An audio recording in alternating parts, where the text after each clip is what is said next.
Bonjour à tous, aujourd'hui on se retrouve pour une vidéo crash test, une vidéo de présentation de palette qui est pour moi une nouveauté et peut-être pour vous aussi. Et cette vidéo va vous permettre d'avoir un avis objectif qui est modestement que le mien, mais enfin ceci dit c'est quand même un avis. Si ça peut vous permettre par exemple de ne pas acheter cette palette parce que certains de mes avis vont vous correspondre, vont vous parler, ou au contraire si ça peut vous motiver à l'acheter, eh bien écoutez, tant mieux. La palette dont on va parler aujourd'hui, c'est une palette de la marque Sephora. C'est une palette qui ne m'a pas été envoyée. Je ne suis sponsorisée par personne et encore moins par Sephora. Je suis sponsorisée dans cette vidéo par mes enfants puisque c'est la palette que j'ai reçue pour la fête des mères. Je vous la montre, c'est celle-ci. Alors si je ne vous regarde plus parce que je regarde dans le retour, savoir si je suis bien dans le cadre. Donc cette palette, elle est comme ceci, elle est quand même assez grande et c'est la Gleaming Stones de chez Sephora, palette yeux eye palette. Ça se présente comme ça si vous connaissez un petit peu les palettes de la marque de Sephora. Vous avez remarqué que généralement ce sont des petits formats avec des tutos pour le make-up qui sont un petit peu en dessous. Généralement on a 4 fards, c'est souvent des petites palettes et là en l'occurrence c'est une grande palette. Je vous donne son prix, cette palette là elle est à 19,90 ou 19,99. En ce moment c'est les soldes, elle ne fait pas partie des soldes. C'est une palette qui est proposée à l'année, elle n'est pas en édition illimitée que je sache. Donc ça se présente comme ça. J'essaye de vous la rapprocher le plus possible. Alors évidemment, c'est pas garanti que les couleurs vous soient là présentées exactement comme dans les pannes, puisque avec la vidéo, hein, on ne peut pas faire de miracle. Mais enfin, ceci dit, j'ai l'impression qu'en regardant dans le retour, que c'est quand même pas mal représentatif. Donc cette palette-là, moi comme ça, en premier abord, quand je l'ai ouvert, qu'est-ce que j'ai remarqué? C'est qu'on n'avait pas de miroir. Donc, bon, c'est qu'un tout petit détail, on peut l'ouvrir complètement comme ça.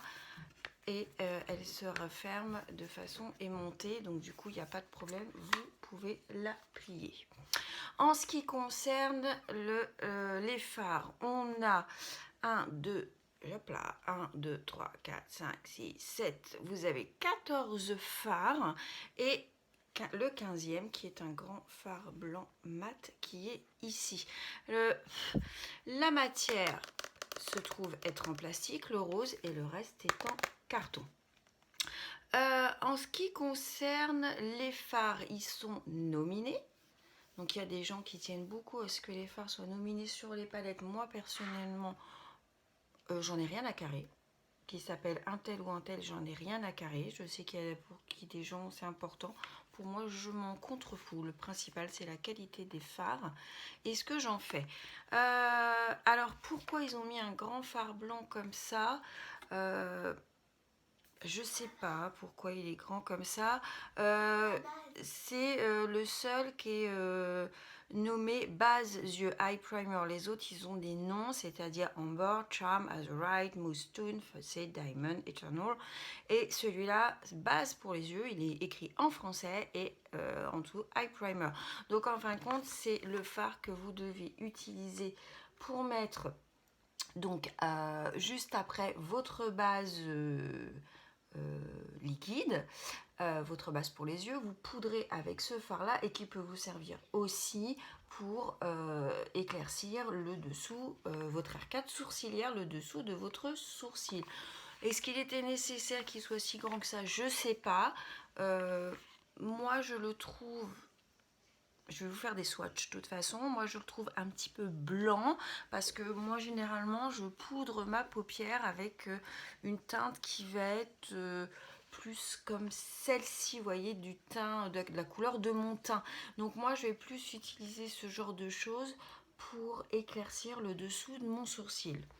Mais bon, ça c'est au choix de chacun. Ceci dit, c'est pas dérangeant, ça mériterait. Peut-être, moi, je l'aurais mis par exemple en fard classique et là, j'aurais rajouté par exemple un noir. J'aurais fait un blanc et un noir. En ce qui concerne les swatchs, on y va. On va commencer par les couleurs mates. Je vous regarde toujours pas parce que tout simplement, je vais être sûre que je suis dans l'écran. En mat, on va avoir bon, évidemment ce blanc. On va avoir ces deux beiges ici. On va avoir ce genre de cuivré ici. On va avoir ce petit pêche qui est mat, ce petit bordeaux qui est mat, ce marron qui est mat, cet orange qui est mat et ce taupe qui est mat. Le reste, on va être dans des couleurs irisées. Donc, je vais vous faire les swatchs des mats. Je vais poser ma palette pour ça. On va commencer. Alors, évidemment, j'ai pas de base sur ma peau. Il en va de soi. Donc en ce qui concerne le blanc, bien évidemment, vous n'allez rien voir du tout puisqu'il est blanc et que je ne suis absolument pas bronzée. Ceci étant dit, moi je les ai un petit peu swatchés avant pour pouvoir en faire vraiment un avis. Moi c'est le seul, je vais essayer de vous le mettre plus sur le devant de ma main où j'ai un peu plus de couleur. On ne le voit vraiment pas. Moi je le trouve pas pigmenté, il faut faire vraiment beaucoup de passages. C'est le seul fard que je suis un petit peu déçue.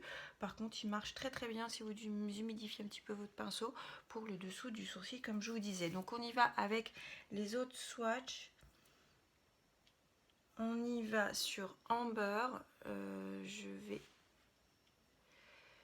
Voilà. On continue. J'essuie mon doigt entre deux. Avec, si je mets ma palette à l'endroit, je pourrais peut-être avoir le nom des fards un peu plus. Le Ray of Light. Donc en fin de compte, ça vous fait, je dirais que c'est un petit beige. Je vais essayer de plus, voilà, vous voyez les deux couleurs. On arrive ensuite après sur le charme. Donc là on arrive dans des couleurs plus foncées, donc évidemment la pigmentation est plus intense, vous voyez. Alors par contre, je vous le dis tout de suite, ça se voit au moment des swatchs, c'est-à-dire que sur mon doigt, c'est très très pigmenté, sur la peau, ça l'est moins. Pour moi, ce sont des fards qui ont besoin d'avoir une base sur les paupières. Ça, c'est sûr. Je vais le re-swatcher. Donc on était sur le charme, qui est donc ici. On continue, j'essuie mes petits doigts, on va passer sur le Vitality, c'est le petit pêche. Celui-là, il est trop mignon. Alors, je fais n'importe quoi, je sais pas pourquoi je vous mets ça sur ce bras-là. Celui-là, il est trop mignon, je trouve. Ensuite, on va passer au Power, qui m'a l'air d'être ultra balèze. Mais ceci dit, il faut faire plusieurs frottements. Vous voyez, il est là, le Power. Et pour moi, c'est significatif que ce sont des fards qui ont une bonne pigmentation. Ça, c'est pas le problème. Mais ce sont des fards qui ont besoin d'avoir une base. Ça, c'était le Density. Et on termine avec les deux derniers. Vous avez le Topaz qui est très joli aussi.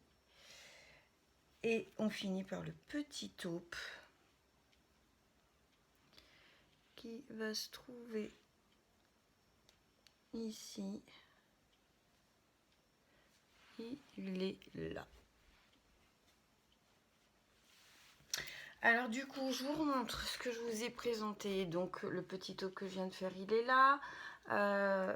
On a quand même de la pigmentation. Je dirais que les deux pigmentations les plus moyennes vont être ici. Et pour terminer, celle-ci. Sinon, la pigmentation des mats est bonne. On voit qu'elle est bonne, mais elle sera encore plus bonne avec une base et ça se voit. En base, vous utilisez une base qui est faite pour teinter ou transparente ou tout simplement vous vous enquiquinez pas, vous prenez votre correcteur de teint, votre correcteur de cerne ou même un petit peu de fond de teint et ça va très très bien marcher en base. Vous ne laissez pas trop le temps de sécher. Si vous voulez appliquer un fard mat, le rendre plus pigmenteux, entre guillemets, vous ne poudrez pas votre base et vous l'utilisez sur votre anti-cerne qui n'a pas encore séché. Vous allez voir, la pigmentation va être beaucoup plus intense. Si vous avez besoin d'estomper ce fard mat, vous venez poudrer votre base, votre anti-cerne, votre fond de teint avant d'utiliser votre fard. Mais si vous poudrez votre base, bien évidemment, la pigmentation va être un peu moindre, ça c'est sûr. En ce qui concerne les métalliques, on a le Precious qui est ici, qui est absolument magnifique. C'est un vieux rose. On est sur de la très belle pigmentation au niveau des des irisés. On a ensuite le Azurite. Alors là, ça c'est le bleu roi par excellence, mais en plus légèrement métallisé. Il est absolument magnifique. Et là, vous voyez, on a de la pigmentation, mais sans problème. On a ensuite le Moodstone. C'est le taupe un petit peu métallique aussi. Il est là. Il est absolument magnifique aussi. On va passer maintenant facette, je ne sais pas comment ça se dit. C'est un genre de cuivre. Alors là, celui-là, je crois que c'est avec le bleu, c'est le plus beau fard. Il a comme un côté top coat, c'est-à-dire que là, il est rose, là, il est marron. C'est limite un top coat, pas un top coat, pardon. Je vous dis n'importe quoi. Mince, le mot va me revenir. Ce sont les fards où, suivant comment vous orientez votre peau, ils vont changer de couleur. Mince, ce sont des fards. Le nom va me revenir. Si vous avez le nom, vous me le mettez en commentaire. C'est un mot que j'utilise tout le temps, mais c'est pas grave. Le top coat, c'est ce qu'on met sur les vernis, sur les ongles. Ça n'a rien à voir. Mince, le nom ne me revient pas. C'est pas grave, il va me revenir après. On continue avec le Diamond, qui est là. C'est un doré aussi irisé, absolument magnifique. Et on termine par le Jewel. Jewel, c'est bijoux en anglais. Et là, on passe sur l'or, mais alors or très très rare. Plus que l'or, il n'y a pas. Et je vais vous le mettre là. Là, on est entre l'or et le gold. Donc, vous voyez, la pigmentation est absolument magnifique. Je vais vous remontrer quand même la pigmentation des mats parce que je trouve que je ne leur ai pas rendu justice du tout. Et parce que je me suis débrouillée comme une propre à rien. Vous voyez, les mats sont quand même très, très, très pigmentés.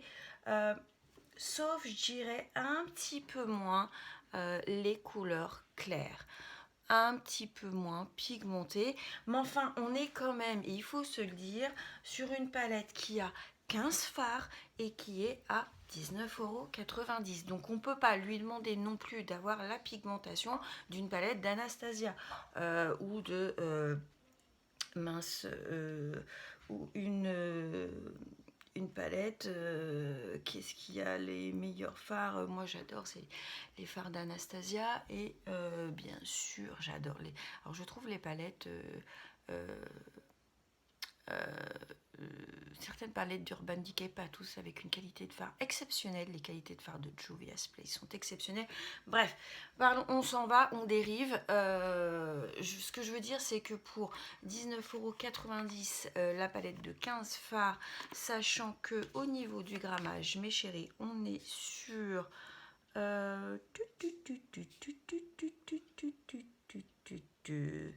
on est sur 0,9, donc on est presque sur 1 g de fard à chaque fois. Le grand, lui, fait 2,5 g, ce qui est énorme. C'est vraiment une quantité, un rapport qualité-prix exceptionnel. Moi, ce que j'en pense comme ça, avant qu'on la teste ensemble en live, ce que j'en pense comme ça, c'est que c'est une palette qui va être très très bien pour les gens qui débutent et qui ont peur de travailler des fards mat très pigmentés ou poudreux et qui ont peur d'avoir des chutes. Là, pour le coup, vous ne vous risquez pas grand-chose avec les mats et vous allez avoir quand même une qualité qui va être là et vous allez avoir des irisés qui vont être absolument magnifiques et pas poudreux non plus. Donc on y va mes chéris. Ce qu'on va faire, c'est que... Ah, j'ai tous mes pinceaux qui sont restés en bas. On va prendre la fameuse base blanche qui est là et on va venir... Vous voyez, il n'y a pas de miroir dans la palette. Et on va venir maquiller. J'ai laissé tous mes pinceaux en bas, je suis à l'étage parce que je les ai lavés. Donc on va se débrouiller avec ce qu'on a. Si je me mets devant la caméra, je pense que si je mets mon miroir dans la caméra, vous n'allez pas y voir grand chose. Donc là, on unifie, mais alors grosso, excusez-moi du terme, hein, grosso merdo la paupière. Je vais garder le même pinceau. De toute façon, j'ai lavé quasiment tous mes pinceaux. On va se débrouiller avec ce qu'on a. On va y arriver. Je vais venir prendre, pour faire mon creux de paupière, je vais venir prendre cette couleur-là. C'est une petite pêche. On tapote un petit peu pour les chutes. C'est un petit pêche mat. Et on y va. Et là, je vais venir faire mon creux de paupière, ma transition, c'est-à-dire que je vais l'utiliser en couleur de transition.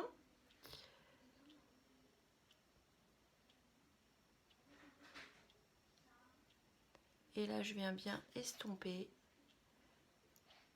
sur une bonne partie de ma paupière fixe. J'essaye de ne pas monter quand même jusque en haut du sourcil. Et je vais venir mettre aussi ça dans le coin interne. Le fait que ce soit poudré en dessous fait que effectivement, bien sûr, ça s'estompe beaucoup plus vite. On va prendre un autre pinceau. Cette fois-ci, on va prendre Topaz, celle-ci qui va être un petit peu la même que celle-là, mais un peu plus foncée, pour venir définir un peu plus précisément le creux de paupière. Donc là, je me mets dans le creux de paupière, comme vous pouvez le voir. Je viens déposer ma matière, que je ne me trompe pas de fard. Voilà. Je la dépose tout simplement. Je descends jusque sur mon coin externe. Je reprends mon pinceau tout à l'heure, je ne mets rien dessus. Et je viens estomper les bords et la fondre avec la... Fondre les bords, pas la totalité du fard, juste les bords avec ma couleur précédente. Je viens estomper le tour. Jusque là, on est pas mal, mes chéris, on est pas mal du tout. On va venir faire exactement la même chose en dessous. Je prends mon petit pêche du départ et je viens... Mon pinceau est un peu gros, je vous l'accorde, mais on va se débrouiller avec ça. On arrive toujours à se débrouiller avec n'importe quel pinceau. Et là, je viens tout simplement faire mon ras de cils. J'hésite pas à descendre. Je vous rappelle qu'il ne faut pas hésiter, surtout quand on a des couleurs qui sont assez claires comme ça. N'hésitez pas à descendre pour venir mettre un petit peu de couleur sur vos ridules. Qui plus est, ça va agrandir votre œil, ça va équilibrer le haut et le bas. On ne pense pas assez à le faire. Et ça va venir cacher vos ridules. On reprend le petit pinceau après qui est un petit peu plus précis. On reprend Topaz qui m'a permis de faire mon creux de paupière. Et là, je viens juste, mais uniquement en ras de cils, tout le long du ras de cils pour équilibrer et faire exactement la même chose que j'ai fait au-dessus. Je reprends mon petit pinceau à poil et je viens estomper le bord de cette couleur très légèrement. Il faut qu'elle reste marquée quand même parce que comme vous pouvez le voir, moi ce sont des couleurs qui font du coup ressortir la couleur de mon iris. Je suis à peu près, moi j'ai les yeux gris, vert, bleu avec un tout petit peu de marron et comme vous pouvez le voir, cette couleur là, ça fait complètement ressortir mon iris. On va ensuite parler de la paupière mobile. Je ne vais pas faire de cut crease tout simplement parce que je vais venir mettre une couleur qui est beaucoup plus foncée. Donc j'ai pas, elle va venir recouvrir le peu que j'ai fait. Je veux faire quelque chose d'assez flou, donc j'ai pas besoin de bien délimiter. Donc du coup, on s'enquiquine pas trop les filles.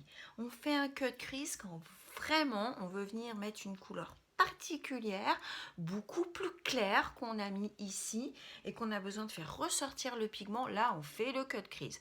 Si on vient mettre une couleur plus foncée et que on a les pinceaux qui sont pas trop gros et on va bien réussir à pas trop dépasser, mais on s'enquiquine pas les filles, on va pas faire de cut crease. Là, je vais venir pour vous montrer, prendre ces deux magnifiques couleurs qui, pour moi, alors j'hésite entre là et là. Elles sont toutes les trois tellement jolies. Ça, c'est un petit peu bon revu, hein, les gold. Hein, on sait ce que ça donne, le gold. Ah, j'ai un petit doute. Allez, on va prendre celui-là et celui-là. On est des fous, on est des dingues. Je vais venir poser ça d'abord au pinceau, voir ce que ça nous raconte de beau au pinceau. Et on verra si on applique au doigt après. Donc, je vais prendre cette fameuse couleur. Ah, j'hésite à savoir. Allez, on va prendre celle-ci là. Ça se dépose bien sur le pinceau. Du moins, j'ai pris un pinceau plat. Et on va voir. Donc, je vais venir mettre ça. J'ai rien mis dessous. Hein. J'ai pas de fard dessous. C'est très pailleté. On va essayer au doigt. Alors généralement, ces fards-là, c'est au doigt, puisque si vous voulez avoir un effet métallique comme ça, là, le fard, les pigments ont besoin d'être écrasés. Je ne sais pas si hein, en langage français. Et voilà, oui, tout à fait. On voit tout de suite la différence. Donc là, c'est au doigt. Ce sont des... Il y a certains fards comme ça où les pigments ont besoin d'être écrasés pour révéler ce côté métallique. Donc là, on y va, on fait toute sa paupière mobile. Même si on dépasse un petit peu, on s'en fout parce qu'on reste dans les mêmes thèmes de couleurs, mes chéris. On va venir prendre le petit pinceau plat qu'on avait tout à l'heure pour venir faire bien le creux de paupière et puis venir un petit peu bien étaler toute cette petite chose. Voilà ce que ça nous donne. Je trouve que c'est absolument magnifique. Et ensuite, on va prendre ce magnifique bleu pour le mettre. On va partir en freestyle. On va le prendre comme ça, mais alors avec la pointe du pinceau. Et ce que je vais faire, mes chéris, c'est que je vais essayer de me faire un eyeliner. Pas un eyeliner, mais vous voyez ce que je veux dire? Si je me mets devant, vous n'allez rien voir. On va venir se faire un petit ras de cils avec ce fard pour pouvoir tout simplement tester la pigmentation.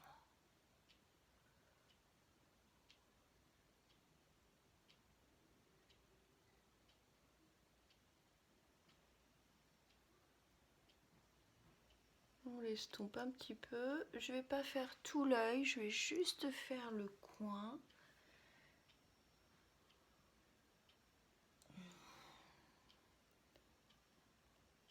Une légère petite pointe.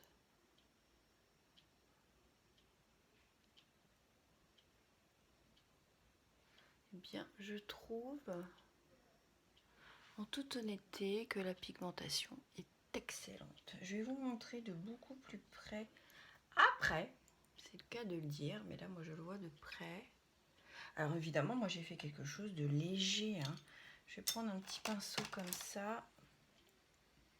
Il est bien évident que si je l'avais posé comme ça, il y a une pigmentation qui est plus intense.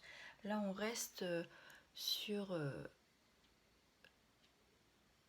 ras de cils Donc, je vais essayer d'aller un petit peu plus loin encore. Ah ouais, non, non, non, la pigmentation est là, hein. Et là, c'est la même texture que le rose. C'est la même composition et il n'y a aucun souci sur sur la pigmentation, les chéris, il n'y a absolument aucun souci. Et alors, le bleu comme ça, et puis vraiment, j'en ai pas pris beaucoup, il est absolument magnifique. On va venir donner un petit peu d'éclat à ce make-up en venant faire un petit coin d'œil qui va être, j'ai su mon pinceau. On va prendre le gold, mais pas celui qui était le plus foncé, celui qui était le plus clair. Juste pour donner un tout petit peu de lumière au coin interne. Je tapote, je tapote. Tenez, vous voyez, un tout petit peu de lumière. Je vais vous montrer tout ça de plus près, bien évidemment. Voilà ce qu'on peut dire sur cette palette. Pas trop de poudrage. En conclusion pour cette palette, je vais quand même mettre un petit peu, avant de faire la conclusion, je vais quand même mettre un petit peu de mascara parce que je trouve que ça finit quand même le make-up. Il n'y a pas photo. Je vais mettre qu'une couche avec vous. Mais c'est vrai qu'un maquillage sans mascara, c'est tristoun, hein, à moins d'avoir vraiment des cils très très noirs. Voilà. Ah, je vous reparlerai de ce mascara. C'est pour moi le dupe du nouveau mascara de chez By Terry. Ce mascara là il vient de chez Kiko. Les prochaines vidéos on va parler de Kiko, on va parler de la marque des magasins Adopt, on va parler aussi de poudre, beaucoup de poudre de finition à prix très très bas qui concerne le dessous d'œil. On a plein de choses à voir dans les prochaines vidéos. En conclusion pour cette palette, mes beautés, moi je dirais que rapport qualité-prix, elle est là mais sans aucun problème, que du coup on a quand même tout ce qu'il faut pour faire les maquillages de soir, des maquillages de jour. Elle est, je pense, hyper pratique pour les gens qui sont débutants. Le seul bémol que j'aurais à dire, mais c'est sûrement ce qui justifie le prix, c'est qu'on n'a pas de miroir. Donc forcément, quand vous avez un packaging en carton comme ça, qui est de très bonne qualité, ceci étant dit, et qui est aimanté, et qui s'ouvre complètement et tient à la fermeture, quand vous n'avez pas de miroir, forcément, vous pouvez proposer un prix beaucoup moindre. Donc, je dirais que les deux petits bémols sur cette palette, ça va être le manque du miroir et ça va être la pigmentation un petit peu en dessous des fards mat, surtout les fards de couleur claire. Mais ceci dit, une pigmentation en dessous de ce que moi j'aime, mais une très bonne pigmentation quand même, hein, c'est parce que moi j'aime les fards mat qui sont très pigmentés. Au niveau, c'est les deux points négatifs. Le positif, c'est qu'elle est vraiment très polyvalente. Elle est des tons chauds, des tons froids, enfin... Les métalliques sont absolument formidables. Je vous la conseille pour 20 €. Je vous la conseille. Si vous n'êtes pas une grande fan de make-up comme moi, c'est une palette qui peut vous servir à faire beaucoup de choses. Quand je dis que vous n'êtes pas une fan de make-up comme moi, c'est-à-dire que vous n'aimez pas avoir 36 palettes dans vos tiroirs 36 choses, et bien c'est une palette qui peut vous servir en multifonction, mais sans problème de jour, de soir, etc. Voilà, on a fait le tour. Je vous montre un petit peu ce que ça donne. Je pense que c'est assez concluant, hein, on est bien d'accord. Je vous fais des gros bisous. Si cette vidéo vous a plu, je vous demande de vous abonner, ça me fera plaisir. N'hésitez pas à me laisser un commentaire. Et puis, on se retrouve bientôt sur cette chaîne. Bye bye!